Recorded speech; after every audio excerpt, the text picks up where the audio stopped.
Jokowi diusulkan jadi Dewan Pertimbangan Agung. KPU lantik 5 anggota KPUD Padang.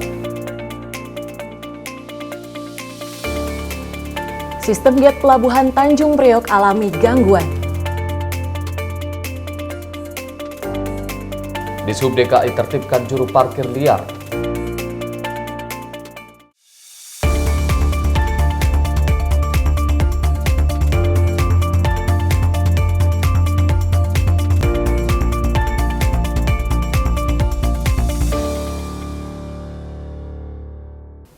Halo. Selamat malam, senang sekali pemirsa kami kembali hadir untuk mengisi ruang informasi Anda pada malam hari ini.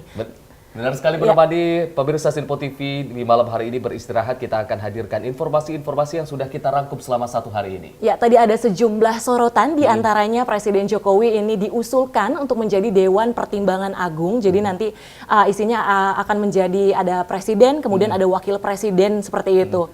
Selain itu juga tadi ada terkait dengan adanya permasalahan gitu dari sistem gate di Tanjung Priok yang menyebabkan kemacetan nih. Dan ini juga ada informasi terkait dengan Dishub yang menertibkan parkir liar di sejumlah daerah di Jakarta. Dan ini yang tentunya menjadi harapan kita semua. Ya, dan selain informasi utama tadi, kami juga menyajikan sejumlah informasi lainnya yang tak kalah menarik. Bersama saya Tiara Dianti. Dan saya Arif Rifai, kita simak bersama inilah Menyapa Malam Sinpo selengkapnya. TV.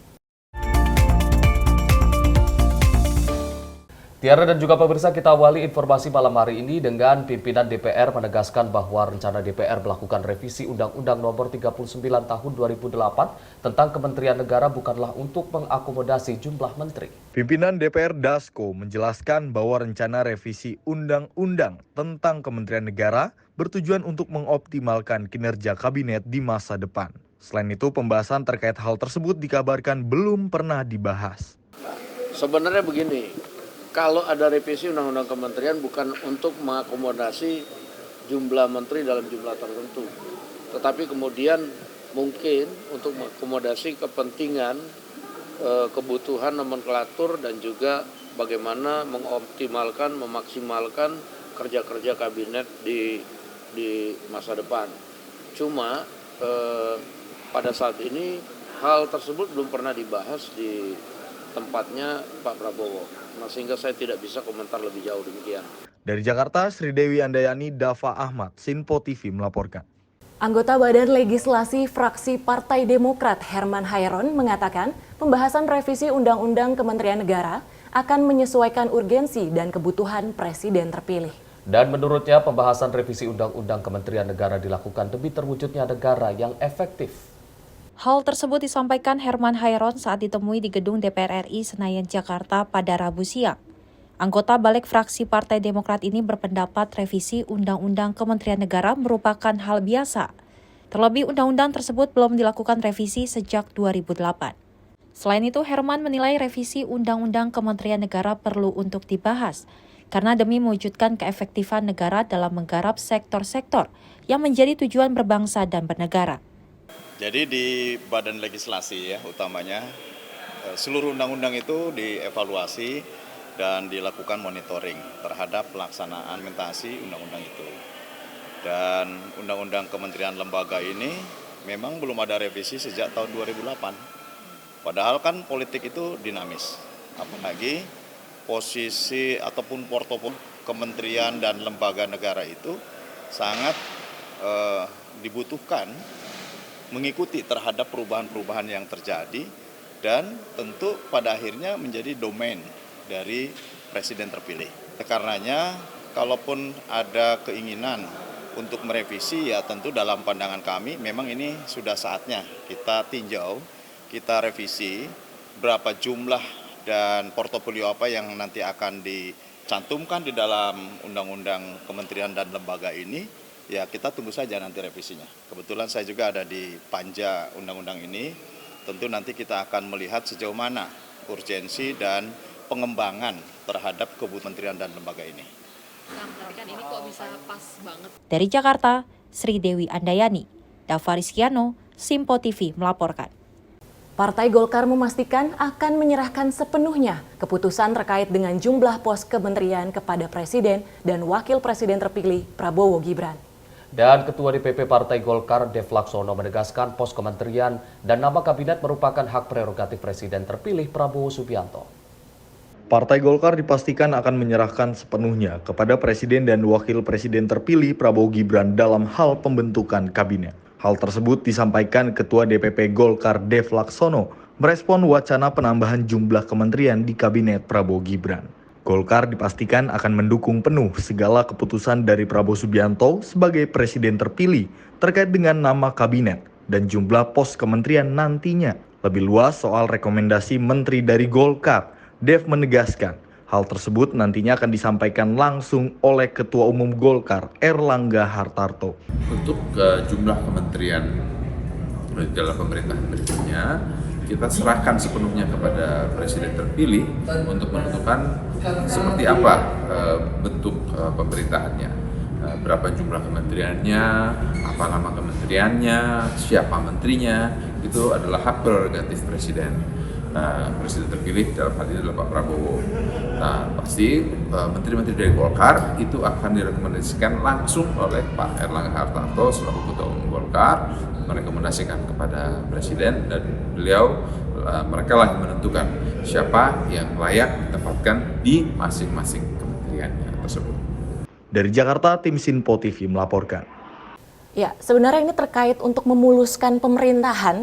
Jadi dari pemerintahan sebelumnya Presiden Jokowi kemudian ke Prabowo dan juga Gibran. Karena memang kan tagline dari Prabowo Gibran adalah keberlanjutan. Jadi tidak ada salahnya untuk melanjutkan apa yang sudah dilakukan oleh kepemerintahan sebelumnya nih untuk nanti di 2024 hingga 2029 seperti Benar sekali. Dan mungkin saja ada kementerian-kementerian yang perlu diubah ataupun dipecah seperti kemarin sempat ada usulan terkait dengan Kementerian Keuangan yang harusnya dipisah dengan Ditjen Pajak dan lain sebagainya, dan mungkin nanti kita akan melihat bagaimana hasil dari revisi undang-undang ini dan apakah juga berdampak pula terhadap jumlah menteri nantinya di pemerintahan di bawah kepemimpinan Prabowo Gibran.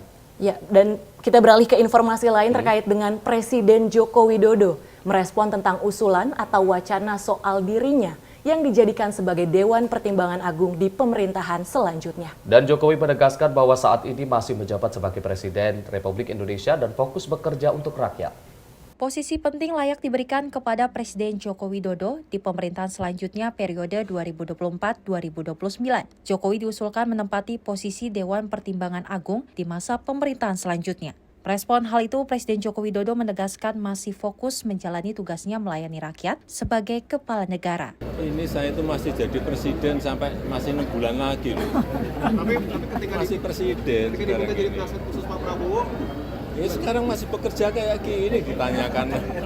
Sebelumnya usulan tersebut disampaikan oleh Ketua MPR Bambang Susatyo agar wacana pembentukan presidensial club yang pernah disampaikan Presiden terpilih Prabowo Subianto diformalkan menjadi Dewan Pertimbangan Agung.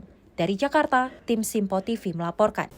Ya, sebenarnya terkait dengan usulan Presiden kemudian menjadi Dewan Pertimbangan, ini juga menyusul dengan adanya usulan Presidential Club begitu ya, yang akan diisi oleh Presiden dan juga Wakil Presiden seperti itu. Karena sebelumnya juga sempat Dewan Pertimbangan ini juga sempat aktif, namun beberapa periode belakangan kemudian tidak aktif, dan kini mungkin akan diaktifkan kembali dan akan diformalkan menjadi Dewan Pertimbangan Agung.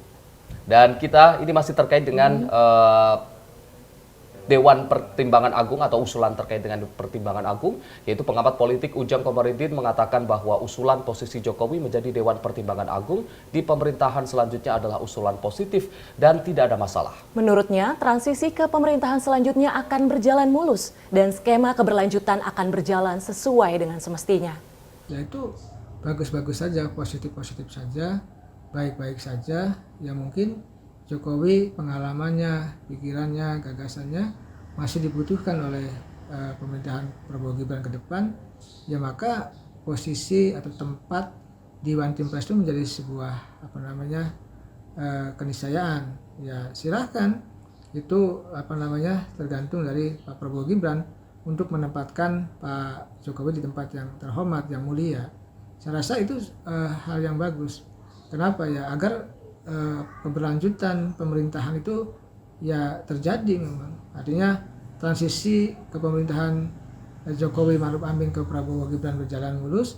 Lalu di saat yang sama ketika Pak Jokowi sudah tidak menjabat sebagai presiden lagi, ditempatkan di tempat yang mulia yang terhormat, yaitu Dewan Timpres, Dewan Pertimbangan Presiden, yang memang salah satu tugasnya adalah memberikan masukan ya, nasihat ya, kepada presiden terkait dengan katakanlah keahlian yang dimiliki oleh Pak Jokowi maupun mantan-mantan presiden yang lain.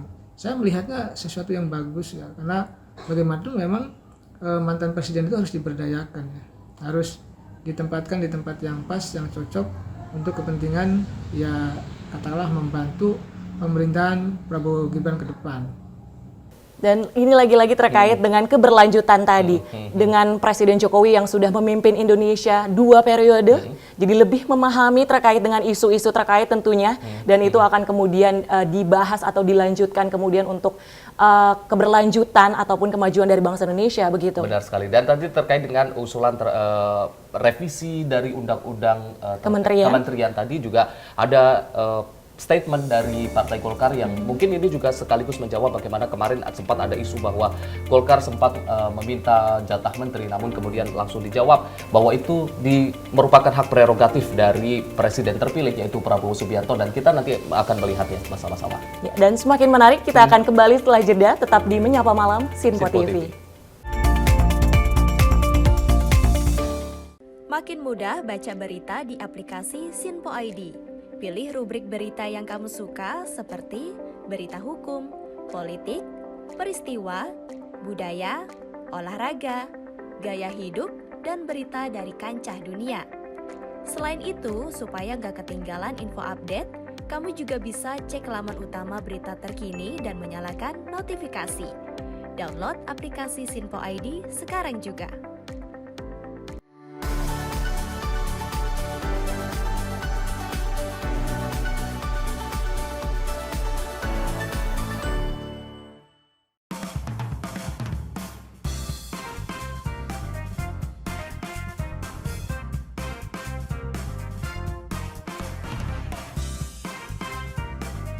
Informasi strategi ekonomi dan bisnis dengan host dan narasumber yang berpengalaman yang dikemas dalam program Beken, Bisnis Elit dan Keren. Setiap Sabtu dan Minggu pukul 16.00 hanya di Sinpo TV. Bersama saya, Roni Francis. Dan saya, Doni De Keizer. Saksikan program Beken, Bisnis Elit dan Keren hanya di Sinpo TV. Cara mudah dapatkan informasi dengan satu aplikasi. Download app Sinpo ID.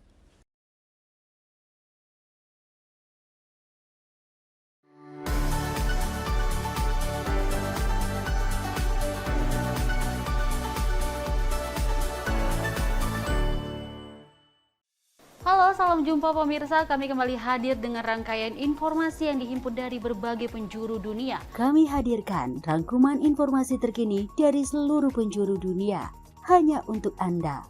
Informasi paling penting dan sajian berita menarik kami sajikan hanya di Sinpo Dunia. Bersama saya Dewi Manik, inilah Sinpo Dunia selengkapnya untuk Anda. Jangan lewatkan Sinpo Dunia setiap Senin hingga Jumat di Sinpo TV.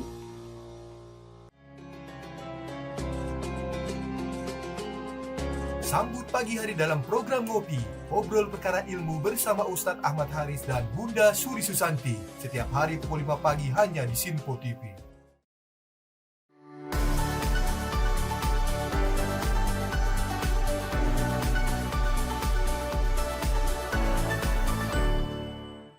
Sejumlah peristiwa penting dan bersejarah kami sampaikan secara langsung dari tempat kejadian secara real time dalam program Breaking News Sinpo TV. Saksikan terus Breaking News Sinpo TV. Halo, salam jumpa pemirsa. Senang sekali kita kembali hadir menjumpai Anda dalam Menyapa Malam ini. Rangkuman informasi berkualitas siap temani Anda di malam hari. Sajian berita teraktual yang menjadi pembicaraan kami hadirkan ke layar kaca. Laporan dari berbagai peristiwa kami sajikan ke ruang informasi Anda. Kami hadirkan topik yang jadi sorotan dengan nuansa kekinian. Bangga sekali ya melihat sepak bola Indonesia akhir-akhirnya seperti itu. Selain main di Qatar, Presiden juga ikut nih ya, para menteri. Tapi bukan di Qatar. Ya, di Gorontalo. Ini di Gorontalo pada saat meninjau panen raya seperti itu, panen raya jagung di Provinsi Gorontalo. Dan kita berharap kok peristiwa-peristiwa seperti ini jauh-jauh lah ya, benar kan Andi ya. Karena mengerikan, curanmor, terus kayak kejadian seperti tadi yang nggak kita duga, nggak kita sangka, yang kita jauh-jauhkan nih bisa saja menimpa gitu. Dan kita tetap harus berhati-hati pemirsa. Dan Saya Andi Rezaldi, saya Chef Hakung. Terima kasih sudah menonton. Selamat malam dan sampai jumpa. Saksikan selalu Menyapa Malam setiap Senin sampai Jumat pukul 20.00 waktu Indonesia bagian Barat hanya di Sinpo TV.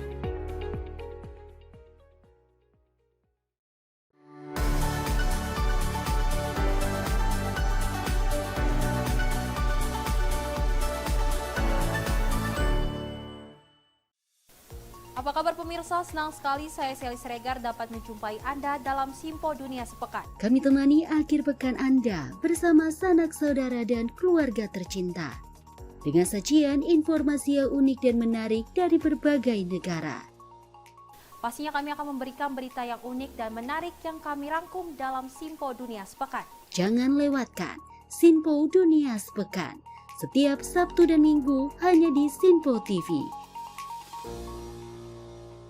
Cara mudah dapatkan informasi dengan satu aplikasi. Download app Sinpo ID.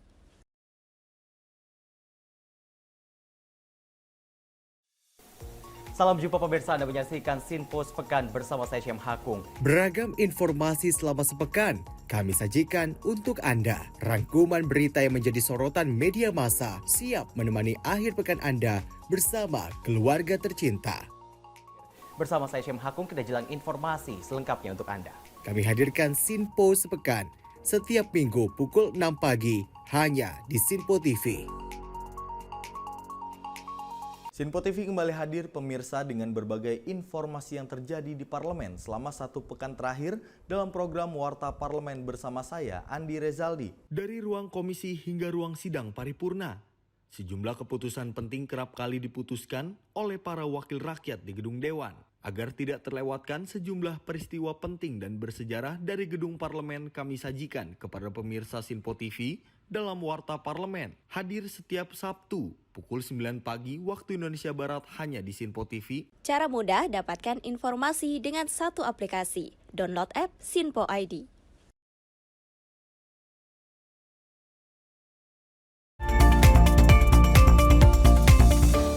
Terima kasih pemirsa, masih di Menyapa Malam Sinpo TV. Informasi selanjutnya terkait dengan kunjungan kerja Presiden Joko Widodo di Sulawesi Tenggara, Kabupaten Kolaka Utara, melihat langsung ketersediaan dan stabilitas pangan di Pasar Lacaria pada Selasa 14 Mei 2024. Dan dalam kunjungannya, Presiden Joko Widodo menyampaikan harga sejumlah komoditas pangan menjelang Idul Adha 1445 Hijriah 2024 di Pasar Sentral Lacaria berada di kondisi baik. Masih dalam rangka kunjungan hari ketiga di Provinsi Sulawesi Tenggara, pada Selasa 14 Mei 2024, Presiden Joko Widodo mengunjungi Pasar Sentral Lacaria, Kolaka Utara, Sulawesi Tenggara, dengan kunjungan Presiden meninjau harga bahan pokok. Dalam kunjungan, Jokowi sampaikan harga bahan pokok seperti bawang-bawangan terbilang stabil, bahkan lebih murah dibandingkan di Pulau Jawa. Namun berbeda dengan harga beras yang masih tergolong mahal. Harga saya lihat sangat baik, terutama beras ya. Saya kaget tadi yang beras Soka dijual 11.000 untuk medium, untuk yang premium 13.000, saya baik.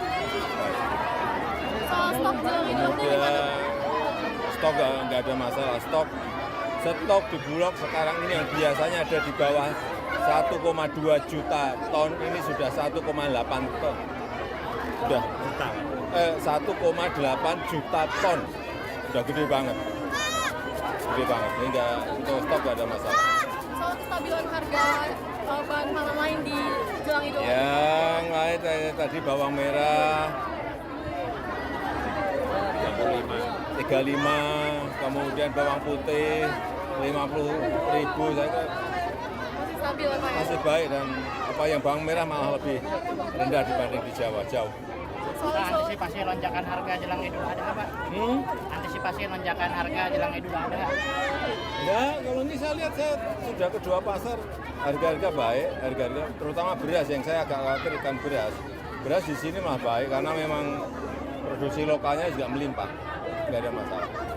Jokowi menekankan tidak ada masalah terkait harga dan stok menjelang pelaksanaan Idul Adha, terutama beras saat ini produksi beras lokal melimpah. Tim Simpo TV melaporkan.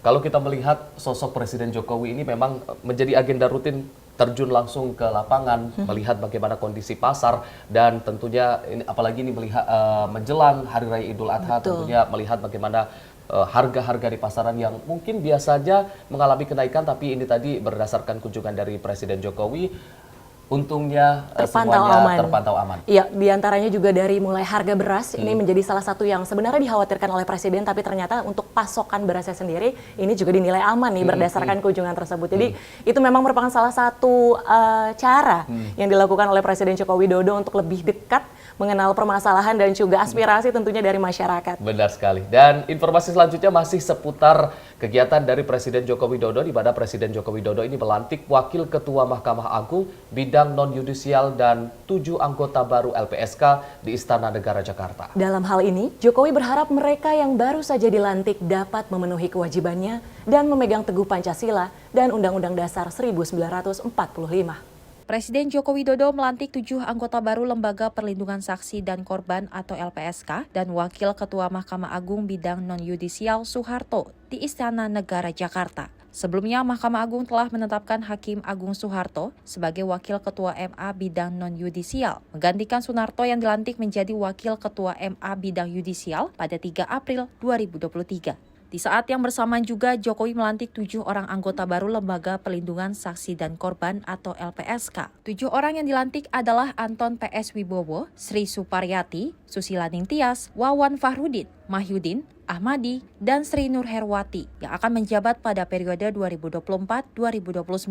Para anggota baru LPSK yang terpilih telah melalui uji kelayakan dan kepatutan atau Fit and Proper Test di Komisi 3 DPR. Hasil ujian tersebut juga telah diresmikan di sidang paripurna DPR RI pada 4 April 2024 yang lalu.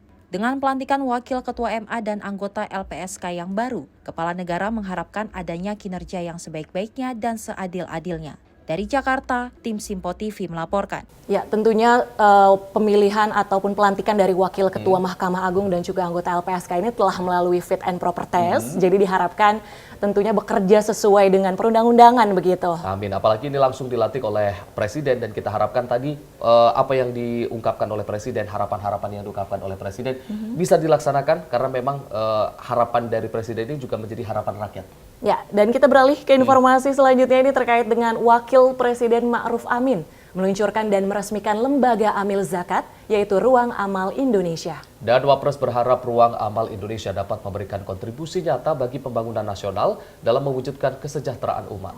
Dalam keterangan persnya, Wakil Presiden Indonesia Ma'ruf Amin mengatakan bahwa salah satu pilar agama yang mampu mendorong pembangunan ekonomi umat adalah penyaluran dana sosial seperti zakat, infak, dan wakaf. Hal ini terus ditingkatkan dan fokus menyasar berbagai sektor kehidupan masyarakat.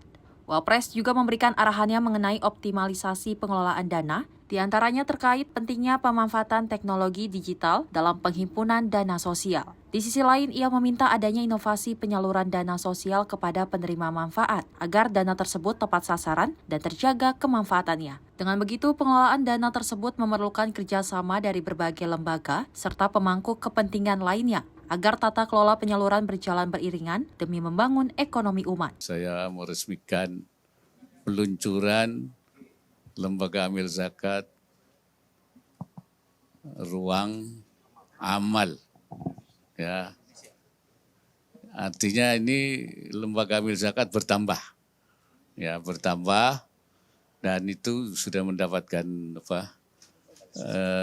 dari Kementerian Agama, izin dari Kementerian Agama, dan saya kira memang itu perlu diperbanyak karena potensi zakat dan wakaf itu kan besar sekali. Pertama itu belum terkelola dengan baik, belum terpungut dengan baik. Ya, kalau informasinya itu zakat itu 327 triliun, dengan wakaf itu sekitar 180 triliun per tahun. Jadi sekarang ini baru berapa persen? Ya, baru 10%. Jadi masih jauh sekali. Oleh karena itu perlu ada penambahan kelembagaan tapi yang kredibel ya. Dari Jakarta, tim Simpo TV melaporkan. Ya, jadi memang terkait dengan Ruang Amal Indonesia ini diharapkan memang ada inovasi terkait dengan bagaimana pengelolaannya agar kemudian ini menjadi tepat sasaran. Benar sekali. Dan kita tentunya berharap ada kebermanfaatan dari pembentukan ini dan mudah-mudahan ada banyak lembaga-lembaga amal yang amanah. Ya, betul sekali.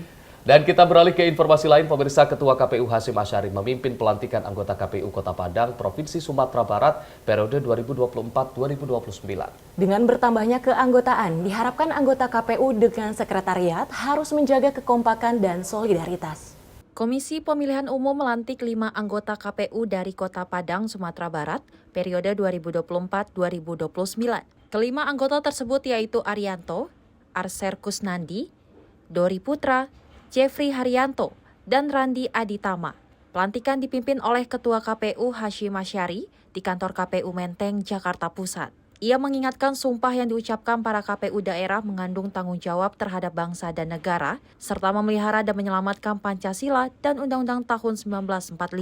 Pada pelantikan tersebut juga Hasyim berpesan kepada anggota KPU yang baru dilantik agar bekerja dengan berpedoman pada perundang-undangan dan kepada kode etik penyelenggara pemilu. Pada kesempatan ini saya akan menyampaikan beberapa hal terutama kepada saudara-saudara anggota KPU Kota Padang yang barusan dilantik. Yang pertama, tentu saja kita sama-sama mengetahui bahwa dalam menjalankan tugas, kewajiban dan juga wewenang sebagai anggota KPU Kota Padang, kita senantiasa berpedoman kepada aturan yang telah ditentukan dalam berbagai macam peraturan perundang-undangan, terutama undang-undang pemilu, undang-undang pilkada, peraturan KPU, peraturan Bawaslu, dan juga peraturan DKPP. Dan juga penting kita berpedoman kepada kode etik penyelenggara pemilu. Oleh karena itu kami berharap teman-teman sekalian yang barusan dilantik, berlima ini menjaga kekompakan, soliditas, dan juga kita ketahui di KPU ini ada 2 unsur yaitu anggota KPU dan sekretariat. Oleh karena itu kekompakan, soliditas bukan hanya teman-teman berlima anggota KPU, tapi juga dengan jajaran sekretariat, karena itulah 2 unsur yang menjadi bagian dalam organisasi kita KPU. Dari Jakarta, tim Simpo TV melaporkan. Ya, pelantikan terkait dengan anggota KPU ini memang akan mengemban tugas yang berat, apalagi untuk menyambut pilkada di 2024 Benar ini. sekali. Dan mudah-mudahan tadi setelah Presiden Jokowi juga melantik Wakil Ketua Mahkamah Agung, dan saat ini juga Ketua KPU melantik anggota KPU di Kota Padang, kita harapkan semuanya yang dilantik ini dapat melaksanakan amanah sesuai dengan apa yang diamanatkan oleh rakyat. Ya. Dan kita beralih ke informasi selanjutnya, pemirsa, terkait dengan Pusat Perbelanjaan Mall Center Point Kota Medan disegel oleh Wali Kota Medan Bobi Nasution pagi ini. Ia juga menghimbau para pengunjung dan pengelola mall untuk meninggalkan mall segera. Dan pihak mall tidak membayar pajak senilai 250 miliar kepada pemerintah Kota Medan selama kurun waktu 13 tahun lamanya.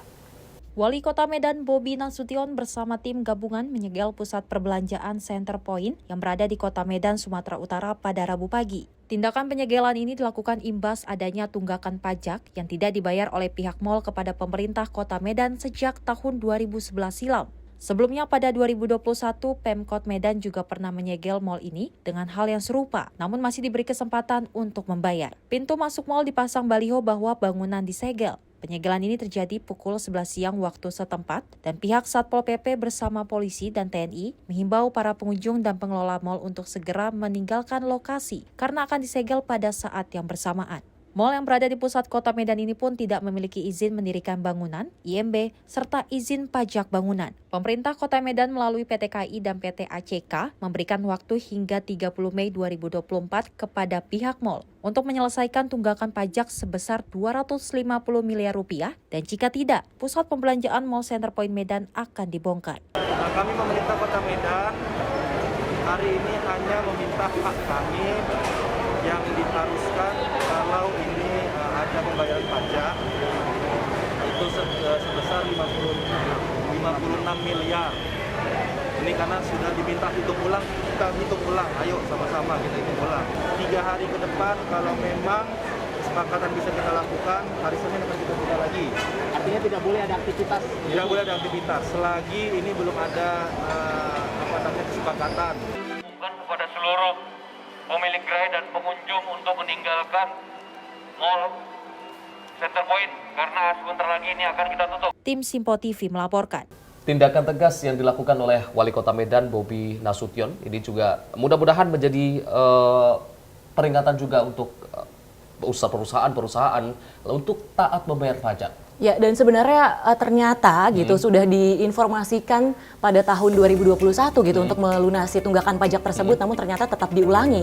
Jadi harus langsung dilakukan tindakan tegas tadi. Benar sekali, karena waktu sempat ditutup, kemudian tahun 2021 diberikan kesempatan lagi, namun ditunggu hingga tahun 2024 belum ada itikat baik dan akhirnya ditutup lah. Ya, dan masih akan ada berita ataupun informasi menarik lainnya, tetap bersama kami di Menyapa Malam Sinpo TV. Makin mudah baca berita di aplikasi Sinpo ID. Pilih rubrik berita yang kamu suka seperti berita hukum, politik, peristiwa, budaya, olahraga, gaya hidup, dan berita dari kancah dunia. Selain itu, supaya nggak ketinggalan info update, kamu juga bisa cek laman utama berita terkini dan menyalakan notifikasi. Download aplikasi Sinpo ID sekarang juga.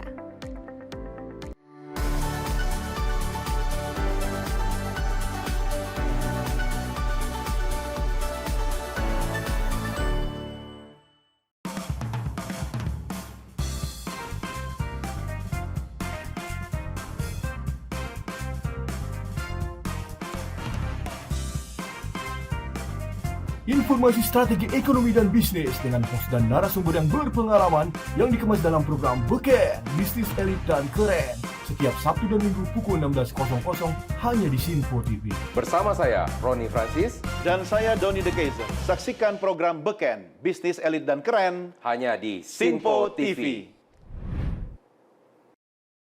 Cara mudah dapatkan informasi dengan satu aplikasi. Download app Sinpo ID.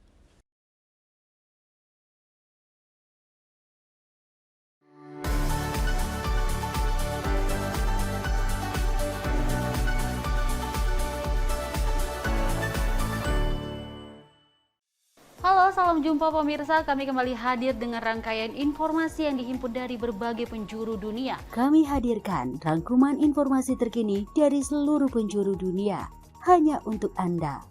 Informasi paling penting dan sajian berita menarik kami sajikan hanya di Sinpo Dunia. Bersama saya Dewi Manik, inilah Sinpo Dunia selengkapnya untuk Anda.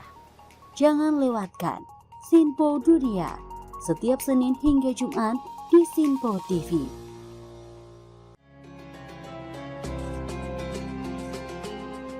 Sambut pagi hari dalam program Ngopi, obrol perkara ilmu bersama Ustadz Ahmad Haris dan Bunda Suri Susanti.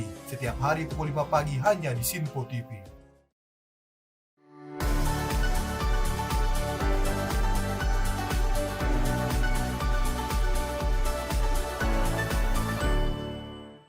Sejumlah peristiwa penting dan bersejarah kami sampaikan secara langsung dari tempat kejadian secara real time dalam program Breaking News Sinpo TV. Saksikan terus Breaking News Sinpo TV. Halo, salam jumpa pemirsa. Senang sekali kita kembali hadir menjumpai Anda dalam Menyapa Malam ini. Rangkuman informasi berkualitas siap temani Anda di malam hari. Sajian berita teraktual yang menjadi pembicaraan kami hadirkan ke layar kaca.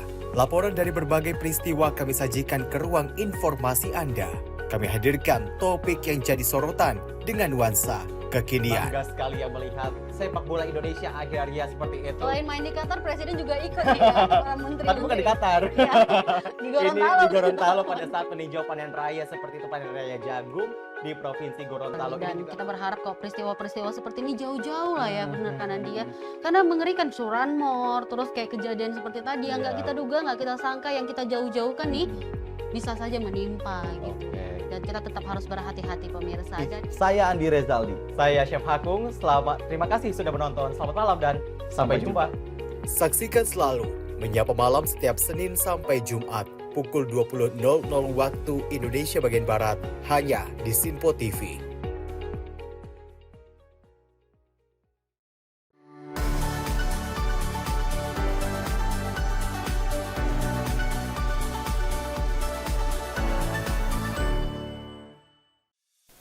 Apa kabar pemirsa? Senang sekali saya Sally Siregar dapat menjumpai Anda dalam Simpo Dunia Sepekan. Kami temani akhir pekan Anda bersama sanak saudara dan keluarga tercinta.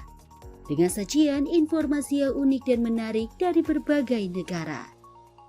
Pastinya kami akan memberikan berita yang unik dan menarik yang kami rangkum dalam Simpo Dunia Sepekan. Jangan lewatkan Sinpo Dunia Sepekan setiap Sabtu dan Minggu hanya di Sinpo TV. Cara mudah dapatkan informasi dengan satu aplikasi. Download app Sinpo ID.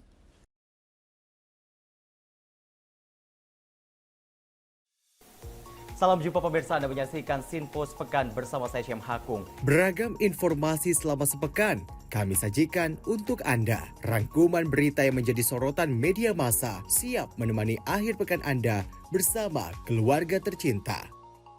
Bersama saya Syam Hakung, kita jelang informasi selengkapnya untuk Anda. Kami hadirkan Sinpo Sepekan setiap minggu pukul 6 pagi hanya di Sinpo TV.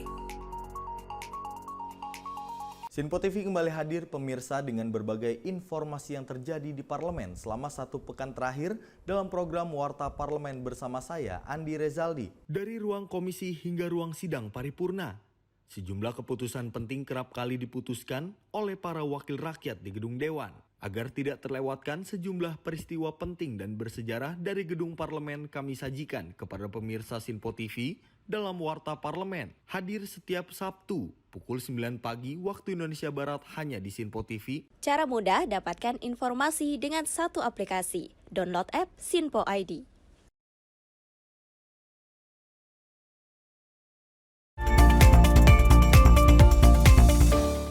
Terima kasih pemirsa Anda masih setia menyaksikan Menyapa Malam Sinpo TV. Petugas gabungan dari Sudin Perhubungan Jakarta Barat bersama Satpol PP serta TNI Polri menggelar operasi penertiban juru parkir liar di sejumlah titik di kawasan di wilayah Kembangan dan Cengkareng. Dari operasi tersebut, 8 orang juru parkir liar yang beroperasi di tempat minimarket terjaring petugas. Petugas gabungan dari Sudin Perhubungan Jakarta Barat bersama Satpol PP serta TNI Polri langsung menyasar sejumlah tempat minimarket di beberapa kawasan di wilayah Kembangan dan Cengkareng, Jakarta Barat. Kedatangan petugas ini guna menggelar operasi penertiban juru parkir liar. Juru parkir liar ini sempat terkejut saat didatangi petugas yang langsung melakukan pemeriksaan, terutama surat tugas dan seragam yang dikenakannya. Bahkan agar dapat menghindari operasi, ada jukir liar yang berdebat dengan petugas dan berusaha kabur dengan alasan di lokasi hanya sebagai pengemudi ojek daring. Namun usaha para jukir liar tersebut hanya sia-sia. Pasalnya mereka kedapatan tak bisa menunjukkan surat izin resmi dari Unit Pelayanan Parkir Wilayah Jakarta Barat sebagai juru parkir. Para jukir liar ini pun kemudian didata petugas. Operasi penertiban jukir liar tersebut merupakan tindak lanjut dari laporan masyarakat yang kini semakin resah dengan keberadaan para jukir liar yang kadang mematok tarif jasa parkir yang tinggi. Bahkan beberapa aksi dari jukir liar tersebut viral di media sosial. Kita melaksanakan tugas sesuai dengan arahan dari Bapak Kepala Dinas, yaitu menertibkan juru parkir liar yang berada di wilayah Jakarta Barat, baik itu di Indomaret, Alfamart, Alfamidi atau gerai-gerai lain yang berada di wilayah Jakarta Barat. Dari hasil penindakan kita siang hari ini bersama teman-teman semua, itu penindakan ada 8 yang ketangkap tangan itu juru parkir liar yang tidak memiliki surat izin resmi. Kan bahwa penyelenggaraan parkir itu wajib berizin, ya. Jadi kalau dia tidak berizin ya jukirnya liar. Pencerahan kepada teman-teman kita yang ada di wilayah seperti di tadi Taman Semanan ya, banyak jukir-jukir yang tidak berizin dan begitu juga banyak jukir-jukir yang izinnya orang lain dipakai buat dia. Tujuan cuma satu Pak, bagaimana caranya supaya masyarakat merasa aman, nyaman memasuki wilayah tersebut Pak. Di sisi lain, salah satu jukir liar yang terjaring mengaku Dirinya mendapat uang penghasilan dari jasa parkirnya sebanyak Rp70.000 per hari di minimarket. Demi kebutuhan makan keluarganya sehari-hari. Bahkan uang tersebut juga telah dipotong sebanyak Rp25.000 untuk disetorkan kepada pengurus lingkungan setempat. Seharusnya begitu memang, cuman saya kan nggak dikasih surat tugas, ya kan? Saya pikir aman-aman aja gitu. Kasih surat tugasnya sama Parusli gitu ya. Siapa tuh? Parusli yang punya lahan itu, yang ngelola itu. Pokoknya dikasih sama ayahnya. Sama yang pengelola itu, ya. Pak. Berarti mohon maaf, Bapak nyetor, Pak, ke sana setiap hari. 25 per hari. 25.000 per hari. Itu sama siapa, Pak? Nyetor ke siapa, Pak? Itu sama Pak itu. Parusli. Ya 2.000 kalau motor. Ya, mobil kadang-kadang 2.000 juga. Ada juga yang hasil 5.000 ada. Saya nggak pernah maksa loh. Nggak pernah maksa, Bapak ya. Meski para jukir liar tersebut tertangkap basah oleh petugas, tetapi mereka telah melanggar Perda Nomor 5 Tahun 2012 tentang perparkiran serta Perda Nomor 8 Tahun 2007 tentang ketertiban umum, namun mereka saat ini hanya dikenakan membuat surat pernyataan di atas materai agar tak kembali bekerja sebagai jukir liar di lokasi manapun. Namun jika para jukir liar tersebut membandel, tetap bekerja dan kembali terjaring operasi petugas yang akan digelar terus hingga bulan Juni mendatang, maka sanksi berupa sidang tindak pidana ringan akan dijatuhkan pada para jukir liar tersebut. Dari Jakarta, tim Sinpo TV melaporkan. Ya, ini sebenarnya hal yang meresahkan. Kalau misalnya kita parkir gitu ya di minimarket, tadinya nggak ada nih. Waktu kita datang nggak ada. Pas kita pulang tiba-tiba mundurin kendaraan. Tahu-tahu ada. Ya. Dan ini juga tentu tindakan tegas dari para petugas sangat diharapkan oleh para masyarakat yang mungkin selama ini resah dengan juru parkir liar yang untungnya ini bisa ditertibkan. Ya, dan ini masih ada kaitannya, kita akan berlanjut. Dinas Perhubungan DKI Jakarta bersama petugas gabungan melakukan penertiban juru parkir atau jukir di beberapa minimarket yang berada di Jakarta Pusat pada Rabu pagi 15 Mei 2024. Dari penertiban tersebut sebanyak 12 juru parkir liar dari 8 minimarket terjaring razia petugas. Petugas gabungan yang terdiri dari Dinas Perhubungan DKI dan Satpol PP melakukan penertiban dan penindakan terhadap juru parkir liar di beberapa minimarket Jakarta Pusat. Dari penertiban yang dilakukan, 12 juru parkir liar berhasil diamankan dan diangkut dengan menggunakan mobil dari Dinas Sosial. Kepala Dinas Perhubungan DKI Jakarta Syafrin Liputo mengatakan pihaknya akan mendata jukir yang diamankan dan meminta para jukir untuk membuat surat pernyataan agar tidak memungut tarif parkir liar. Tak hanya itu, Syafrin menyampaikan di Sub DKI juga akan berkoordinasi dengan Dinas Ketenagakerjaan untuk memberikan pelatihan hingga persiapan kerja terampil kepada para jukir. Baik, hari ini sebagaimana hasil koordinasi dengan seluruh stakeholders, hari ini pemerintah Provinsi DKI Jakarta bersama tim gabungan, di sana internal Pemprov ada Dinas Perhubungan, Satpol PP, dan juga unsur kewilayahan wali kota di 5 wilayah. Kemudian ada kepolisian dan TNI melakukan tindakan penertiban terhadap parkir liar dan juru parkir liar. Tentu tindakan 1 bulan ke depan mulai tanggal 15 ini itu polanya adalah humanis persuasif. Artinya yang kami lakukan adalah berupa pembinaan, kemudian edukasi kepada juru parkir liar, dan juga dilakukan pendataan. Setelah itu yang bersangkutan diminta untuk membuat surat pernyataan untuk tidak melakukan pengaturan parkir secara liar tadi. Dan hasil pendataan ini kami koordinasikan lebih lanjut dengan rekan-rekan dari Dinas Tenaga Kerja untuk mereka didata, kemudian diinventarisir kira-kira passion mereka itu ke bidang apa yang kemudian disiapkan diklat dan pelatihannya. Dengan pola ini kita harapkan para juru parkir liar itu menjadi tenaga-tenaga terampil sesuai dengan diklat yang mereka ikuti di Dinas Tenaga Kerja, dan kemudian mereka menjadi tenaga terampil yang siap disalurkan ke kegiatan-kegiatan usaha yang ada di Jakarta. Dari Jakarta, Jihan Nabila, Rona Bayu, Sinpo TV melaporkan. Petugas memang tengah gencar-gencarnya. Kalau tadi di Jakarta Barat, ini juga di Jakarta Pusat juga melakukan hal yang sama, yaitu menertibkan juru parkir liar, dan harapannya ini juga terus dilakukan agar masyarakat bisa tenang. Karena tulisannya biasanya parkir gratis, tapi tahu-tahu ada juru parkirnya. Ya, tentunya ini setelah mendengarkan keluhan, aspirasi gitu ya dari masyarakat, ini langsung nih pihak terkait bertindak seperti itu. Benar sekali. Dan ini masyarakat ternyata juga bisa melaporkan langsung apabila menemukan juru parkir liar yang mungkin mematok harga di atas pasaran. Di mana ini Kepala Dinas Perhubungan DKI Jakarta, Syafrin Liputo, meminta masyarakat untuk segera melapor jika ditemukannya juru parkir liar di minimarket maupun di tempat umum.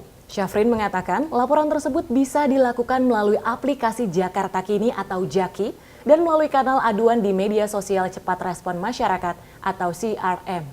Kepala Dinas Perhubungan DKI Jakarta Syafrin Liputo mengimbau kepada masyarakat yang resah akibat ulah juru parkir liar untuk melaporkannya ke aplikasi Jaki dan aplikasi Cepat Respon Masyarakat atau CRM. Syafrin menjelaskan aplikasi Jakarta Kini atau Jaki dan aplikasi CRM merupakan aplikasi yang menyediakan layanan untuk membantu warga DKI termasuk aduan. Syafrin juga mengatakan bahwa pihaknya kini sudah membuat tim khusus untuk memberantas para juru parkir liar yang ada di wilayah Jakarta. Lebih lanjut, Syafrin menegaskan setiap laporan yang masuk akan segera ditindaklanjuti oleh tim khusus yang telah dibentuk. Saya sampaikan banyak laporan masyarakat terkait dengan adanya ketidaknyamanan mereka karena dipatok rupiah tertentu pada saat parkir. Ini juga menjadi prioritas. Jadi paralel dengan itu kami tetap melakukan inventarisasi terhadap laporan yang masuk, baik itu melalui Jaki maupun Cepat Respon Masyarakat CRM Pemprov DKI Jakarta untuk kemudian kita tindak lanjuti hari berikutnya. Dari Jakarta, Jihan Nabila, Rona Bayu, Simpo TV melaporkan.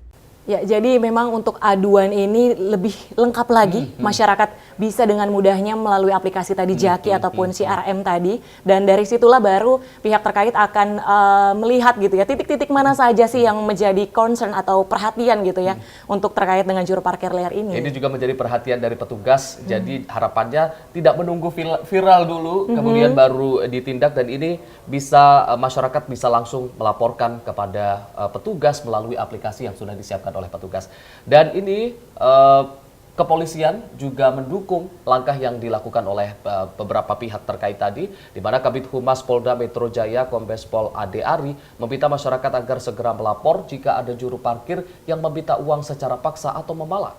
Polda Metro Jaya dipastikan siap untuk membantu dalam menertibkan juru parkir liar yang kerap meresahkan masyarakat. Ulah jukir atau juru parkir liar dinilai makin meresahkan terutama di kawasan DKI Jakarta. Dalam upaya merespon keresahan masyarakat terkait adanya pungutan jasa parkir liar, Kabid Humas Polda Metro Jaya Kombes Pol Ade Ari mengatakan Polda Metro Jaya akan turut membantu pemerintah menertibkan juru parkir liar. Ade menyampaikan polisi akan menindak juru parkir liar yang melakukan pemaksaan atau pemalakan kepada masyarakat karena hal tersebut masuk ke dalam ranah tindak pidana. Lebih lanjut, Ade mengimbau kepada masyarakat yang resah terhadap juru parkir liar untuk melaporkan ke petugas yang sedang berpatroli atau menghubungi hotline 110. Dan pada prinsipnya Polda Metro Jaya siap untuk menyelesaikan setiap laporan aduan yang masuk dari masyarakat tentang gangguan keamanan dan ketertiban.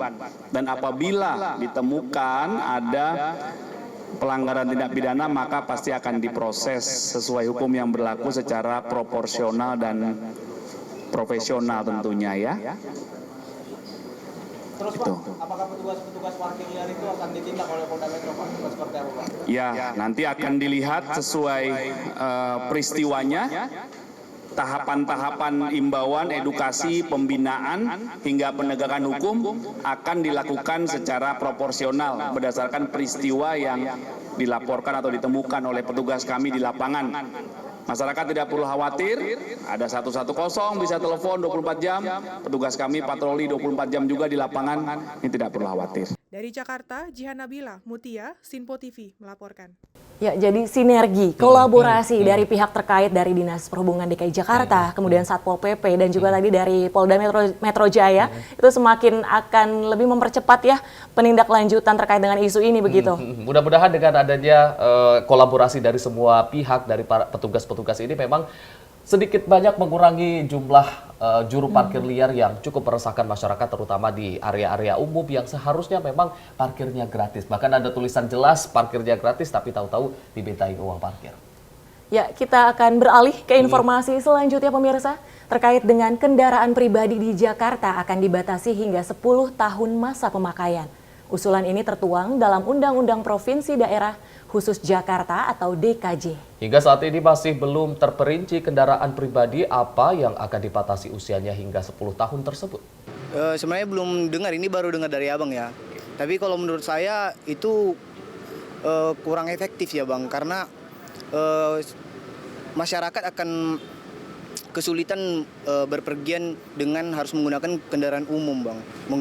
Jadi masyarakat juga memerlukan pengeluaran yang lebih gitu ya.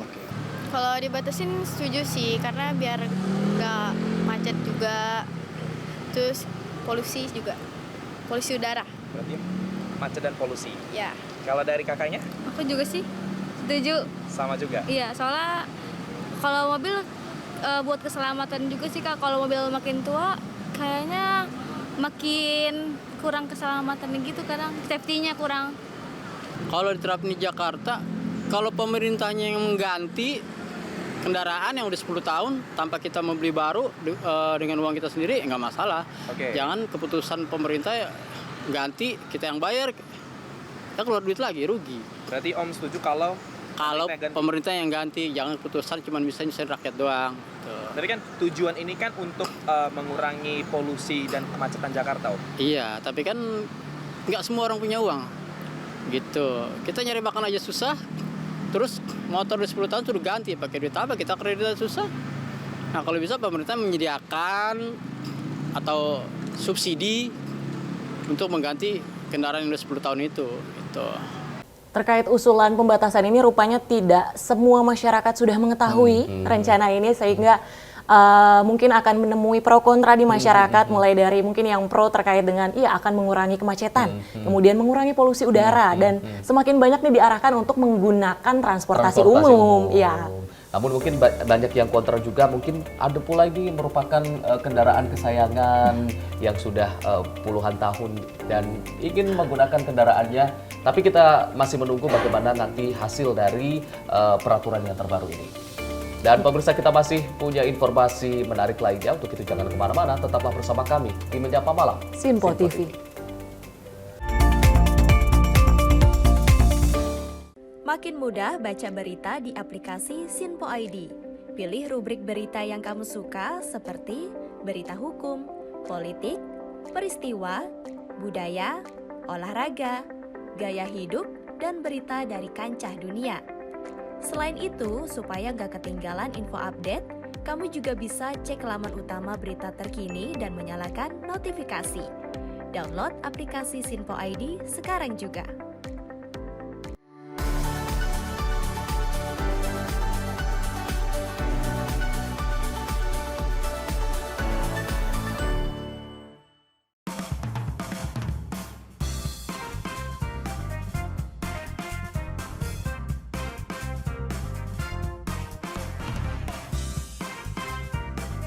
Informasi strategi ekonomi dan bisnis dengan host dan narasumber yang berpengalaman yang dikemas dalam program Beken, Bisnis Elit dan Keren. Setiap Sabtu dan Minggu pukul 16.00 hanya di Sinpo TV. Bersama saya, Ronnie Francis. Dan saya, Donny De Keizer. Saksikan program Beken, Bisnis Elit dan Keren. Hanya di Sinpo TV. Cara mudah dapatkan informasi dengan satu aplikasi. Download app Sinpo ID.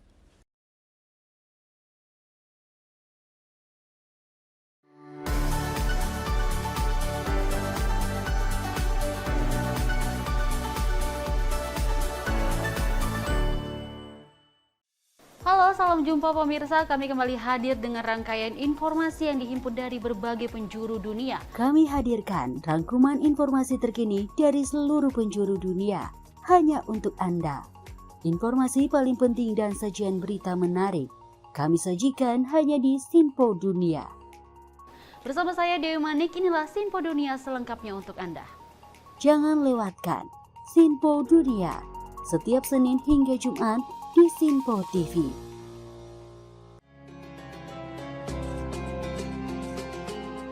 Sambut pagi hari dalam program Ngopi, obrol perkara ilmu bersama Ustadz Ahmad Haris dan Bunda Suri Susanti. Setiap hari pukul 5 pagi hanya di Sinpo TV.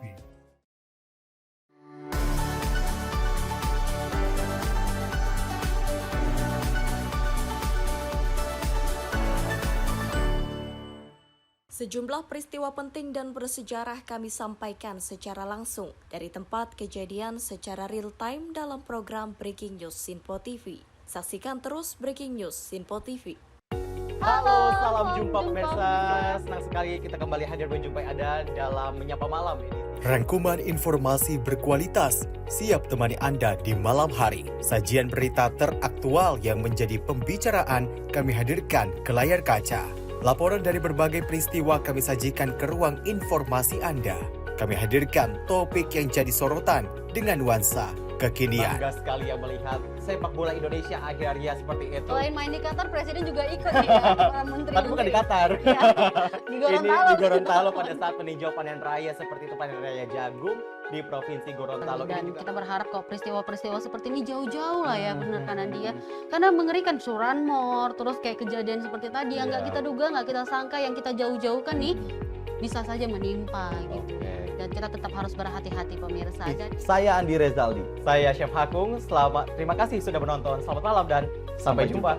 Saksikan selalu Menyapa Malam setiap Senin sampai Jumat pukul 20.00 waktu Indonesia bagian Barat hanya di Sinpo TV.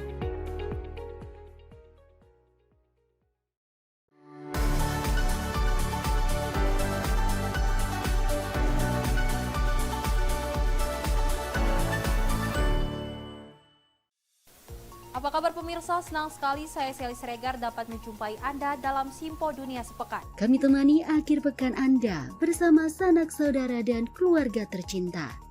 Dengan sajian informasi yang unik dan menarik dari berbagai negara. Pastinya kami akan memberikan berita yang unik dan menarik yang kami rangkum dalam Sinpo Dunia Sepekan. Jangan lewatkan Sinpo Dunia Sepekan setiap Sabtu dan Minggu hanya di Sinpo TV. Cara mudah dapatkan informasi dengan satu aplikasi. Download app Sinpo ID.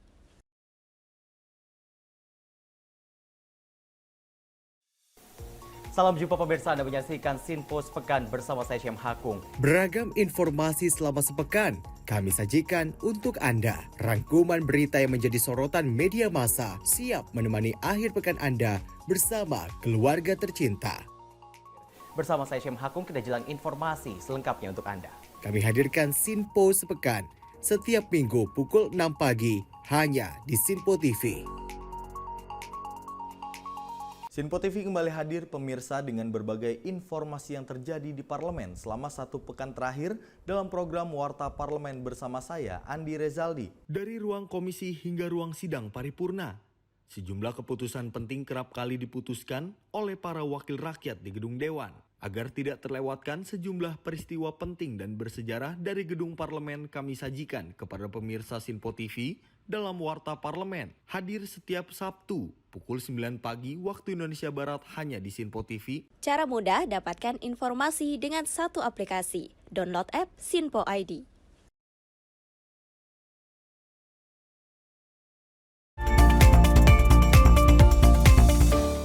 Masih bersama kami di Menyapa Malam Sinpo TV, kami lanjutkan informasi terkait dengan aksi tawuran antar warga terjadi di kawasan Palmerah, Jakarta Barat. Para pelaku terlibat saling serang dengan menggunakan senjata tajam, petasan, dan air keras. Akibatnya salah satu warga menjadi korban penyiraman air keras, bahkan 3 unit mobil warga yang diparkir di pinggir jalan rusak. Aksi saling serang antar warga Kebun Sayur dan Kembangan pecah di kawasan Palmerah, Jakarta Barat. Para pelaku aksi tawuran ini terlibat saling serang dengan menggunakan senjata tajam, petasan, batu, dan air keras. Akibat dari aksi tawuran antar warga ini, sejumlah warga RW 04 menjadi korban penyiraman air keras.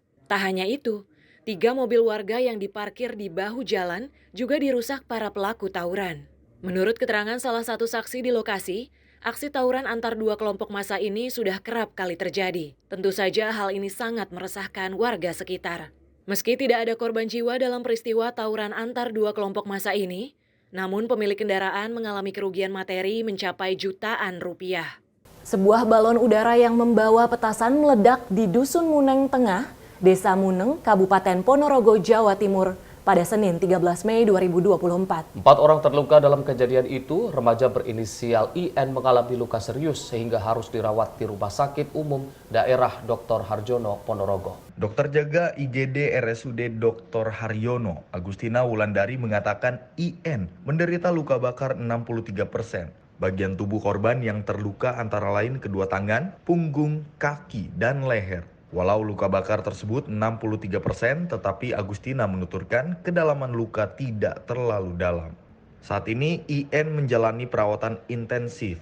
Sekujur tubuhnya tampak tertutup perban sewaktu masuk ke rumah sakit. Kondisi korban lemah dan mengeluh kesakitan karena tubuhnya panas dan kulitnya melepuh. Namun, kini IN mulai sadar dan kondisinya stabil.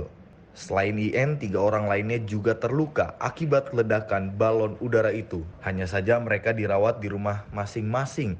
Kapolsek Balong AKP Agus Wibowo menuturkan balon udara tersebut membawa banyak petasan. Kejadian tersebut bermula saat sekelompok remaja hendak menerbangkan balon udara raksasa di tengah sawah desa setempat pada Senin sekitar pukul 6 pagi.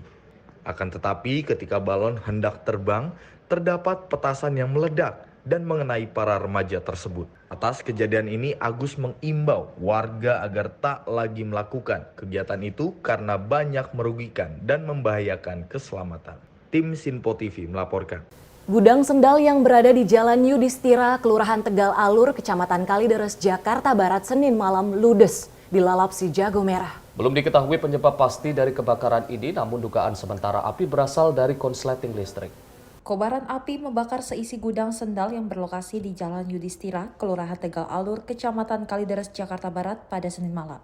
Angin yang kencang dan bahan material dari dalam gudang yang mudah terbakar membuat api kian membesar dan sulit untuk dipadamkan. Petugas dari Suku Dinas Penanggulangan Kebakaran dan Penyelamatan Wilayah Jakarta Barat yang tiba di lokasi berusaha melokalisir sumber api agar tidak terjadi perambatan yang lebih meluas. Sementara seluruh karyawan berhasil menyelamatkan diri dari insiden kebakaran tersebut. Belum diketahui pasti penyebab dari kebakaran ini, namun diduga api berasal dari korsleting listrik. Saat truk molen melintas dan tersangkut kabel listrik di kawasan tersebut, hingga menimbulkan percikan api kemudian membesar dan menyambar ke gudang. Sebanyak 6 unit mobil pemadam beserta 30 personil Damkar Jakarta Barat dikerahkan ke lokasi untuk menjinakkan api. Meski tidak ada korban luka maupun jiwa dalam peristiwa kebakaran ini, namun kerugian materi diperkirakan mencapai ratusan juta rupiah. Dari Jakarta, tim Simpo TV melaporkan. Untuk berita peristiwa ini banyak didominasi dengan peristiwa-peristiwa kebakaran yang terjadi di beberapa daerah, terutama di Jabodetabek, dan tadi juga ada kebakaran balon udara yang terjadi di daerah Jawa. Ya, tentunya kita turut prihatin ya masih adanya kejadian-kejadian tersebut. Dan untuk informasi lainnya tadi terkait dengan tawuran yang sebenarnya ini sangat disayangkan karena ini seperti terjadi terus-menerus dan ini kan tentunya akan merugikan baik itu warga sekitar ataupun dari pelaku sendiri seperti itu. Baik. Dan kita beralih ke informasi lain, pemirsa. Antrean truk kontainer tak terbendung di Pelabuhan Tanjung Priuk, Jakarta Utara hingga ke sepanjang jalan arteri sejak Rabu kemarin. Hal ini disebabkan gerbang masuk otomatis ke pelabuhan mengalami gangguan atau error. Masyarakat diimbau untuk mencari jalan alternatif lain di sekitar pelabuhan guna menghindari kemacetan yang cukup parah di sejumlah titik. Gate di kawasan Pelabuhan Tanjung Priuk, Jakarta Utara yang mengalami gangguan teknis menyebabkan kemacetan parah di sepanjang arteri jalan di area tersebut. Selain itu terdapat 5 kapal barang yang sedang bersandar yang mengakibatkan antrian mobil truk kontainer yang menunggu proses pemindahan barang dari kapal ke darat. Kedua faktor ini berdampak langsung pada kemacetan yang terjadi. Sebelumnya kemacetan terjadi dari Jalan Yosudarso menuju Pelabuhan Tanjung Priuk hingga ke pintu tol pada pagi hari. Beberapa supir truk kontainer bahkan turun dari kendaraan dan mematikan mesin mobil karena antrian yang cukup panjang. Masyarakat yang tidak memiliki kepentingan mendesak ke Pelabuhan Tanjung Priuk diimbau untuk mencari jalan alternatif. Dari Jakarta, tim Simpo TV melaporkan. Ya, jadi memang Pelabuhan Tanjung Priok ini merupakan salah satu pelabuhan tersibuk. Jadi otomatis dengan adanya dengan adanya permasalahan gangguan ini tentunya akan menghambat baik itu tadi dari sisi kemacetan ataupun perpindahan barang. Karena kan ada kapal yang bersandar akan memindahkan barang dari kapal kemudian ke darat seperti itu, dan juga mungkin kapal-kapal ataupun truk maksud saya yang akan memindahkan barangnya ke dalam kapal seperti itu. Dan ini juga menghambat bagaimana perputaran ekonomi, mengingat mungkin truk-truk ini membawa barang-barang makanan yang dikhawatirkan juga cepat membusuk. Ya, dan kita beralih ke informasi selanjutnya, ini terkait dengan harga telur ayam yang mulai merangkak naik di sejumlah pasar tradisional, salah satunya di Pasar Grogol, Jakarta Barat. Dan harga telur ayam di pasar itu terpantau di kisaran harga Rp31.000 per kilonya. Naiknya harga komoditas pangan ini membuat sejumlah konsumen lebih memilih membeli telur ayam pecah karena harganya relatif lebih murah. Harga telur ayam di pasar tradisional Grogol, Jakarta Barat terpantau mulai merangkak naik, di mana harga telur ayam di pasar ini dibanderol di kisaran harga Rp31.000 per kilonya. Mensiasati naiknya harga pangan, sejumlah konsumen lebih memilih membeli telur pecah dengan pertimbangan harganya lebih murah dibanding telur ayam normal. Untuk telur pecah di sini dijual di harga Rp29.000 dengan selisih harga Rp2.000 dibanding harga telur normal seharga Rp31.000. Ini sih emang perbedaannya cuma dikit. Ini kan bisa buat jual lagi gitu. Maksudnya kalau itu kan kalau ini bisa buat jual lagi. Oh, beda selisih. Selisih. Anak-anak jadi nggak bisa. Kalau itu kan agak mahalan. Nggak bisa. Kasihan anak-anak kalau dinaikin lagi harganya. 31. Iya. Ini 29. Oh, 29. Iya. Lumayan ya, Bu? Lumayan. Ini dengan adanya kenaikan telur ini gimana, Bu, tanggapannya, Bu? Emang biarpun kalau naik tetap aja. Harganya itu nggak bisa naikin karena yang belanja kan dari anak-anak. Kasihan kalau dinaikin gitu. Biarpun kemarin ini telur 3 saya ngambil ini. Tentu saja, dampak tingginya harga telur ayam ini dikeluhkan para pembeli.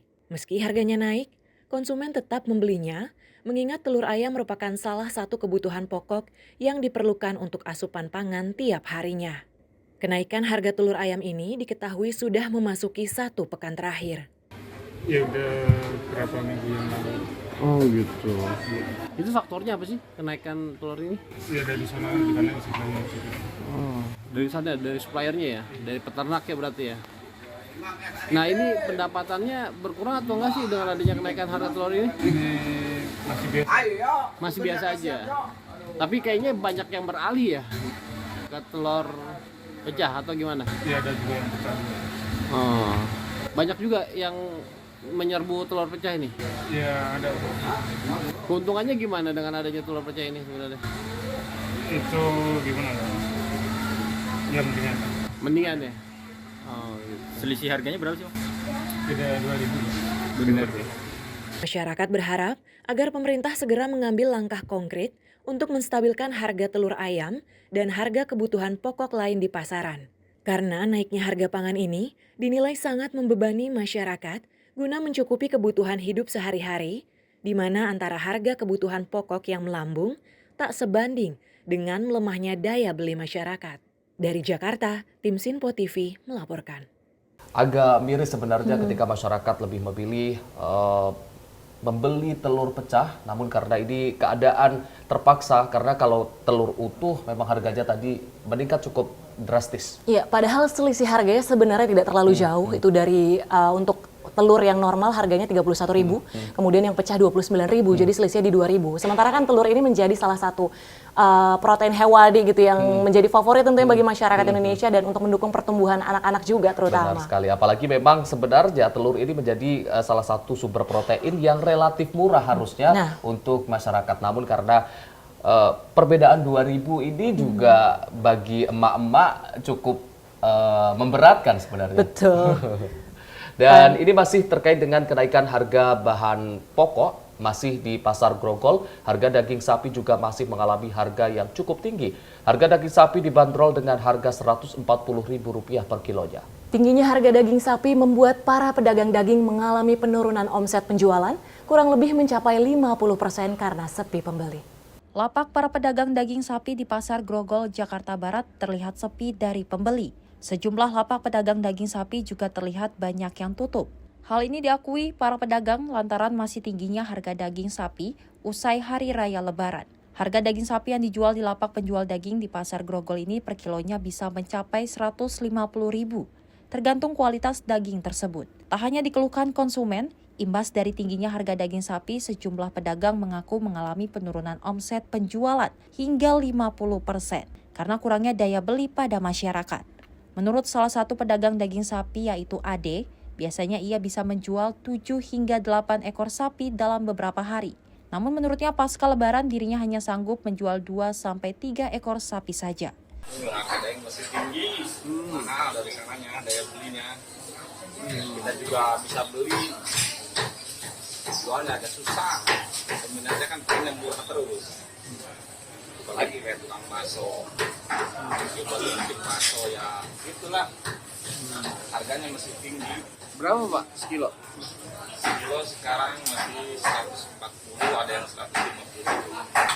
Dari semenjak lebaran aja tuh, mau lebaran seminggu lah. Belum turun-turun ya? Belum, tuh bingung makanya nih jualan juga. Omset menurun loh? Turun sih omset, biasanya mah motong 8, 7, 6, sekarang paling 3, 4. Udah bagi 2 kan itu. Habis Lebaran kan? Iya, dari sebelum Dari sebelum Lebaran? pas Lebaran juga. Sudah Lebaran Bu, ini buat dikonsumsi sendiri atau buat apa Bu? Oh gitu. Merasa keberatan nggak sih dengan tingginya harga daging?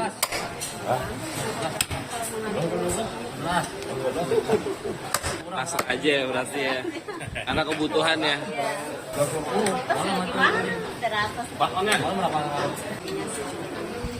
Para pedagang maupun pembeli berharap agar harga daging sapi dapat kembali normal di harga Rp120.000 hingga Rp130.000 per kilonya. Tim Simpo TV melaporkan. Tadi terkait kenaikan harga telur ayam, kemudian lanjut dengan daging sapi. Dan ini tentunya bukan hanya menjadi keluhan bagi para konsumen, melainkan juga para pedagang. Para pedagang yang memang karena kenaikan harga ini justru omsetnya ikut turun. Turun hingga 50% bahkan tadi ya. Namun ini kalau tadi omset pedagang daging sapi mengalami penurunan, ini justru menjelang Hari Raya Idul Adha 2024 membawa berkah tersendiri bagi para pedagang hewan kurban seperti pasar hewan kurban di Jonggol, Bogor sudah mulai kebanjiran pesanan. Omset para pedagang hewan kurban ini melejit 60 bahkan 80%. Banyaknya tempat penjualan hewan kurban yang bermunculan di Bogor jelang perayaan Idul Adha Hijriah 1445, salah satunya di pasar hewan kurban terbesar di Jawa Barat yang terletak di kawasan Kecamatan Jonggol, Kabupaten Bogor. Omset penjualan para pedagang hewan kurban ini mengalami peningkatan 60 hingga 80%. Penjualan hewan kurban saat ini dirasakan para pedagang terjadi peningkatan dibandingkan tahun sebelumnya yang dilanda berbagai penyakit hewan. Selain itu, momen ini juga selalu menjadi bulan yang berkah bagi para pedagang hewan kurban untuk mengais rezeki. Meskipun Hari Raya Idul Adha masih sebulan lagi, namun para pedagang mengaku saat ini kebanjiran pesanan yang datang dari Jabodetabek. Hal ini membuat pedagang hewan kurban kewalahan. Hal sama pun dirasakan pedagang hewan kurban lainnya yang berada di Pasar Hewan Jonggol, Kecamatan Jonggol, Kabupaten Bogor, Jawa Barat. Hewan kurban yang didatangkan langsung dari Lampung ini mulai dipesan oleh para pembelinya. Kalau penjualan tahun ini 80% dibanding tahun kemarin.